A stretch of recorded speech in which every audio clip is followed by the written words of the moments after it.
सर्वशक्तिशाली प्राणी होने का वर दे।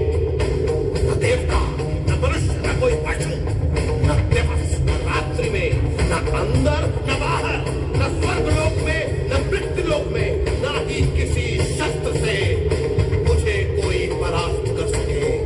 वर दीजिए भगवान, वर दीजिए। तथास्तु।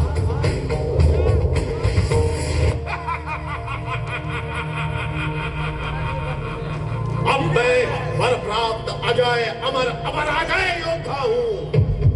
मुझे अपना स्वामी स्वीकार करो, अन्यथा तुम सबको मेरे क्रोध की बलि चढ़ना होगा।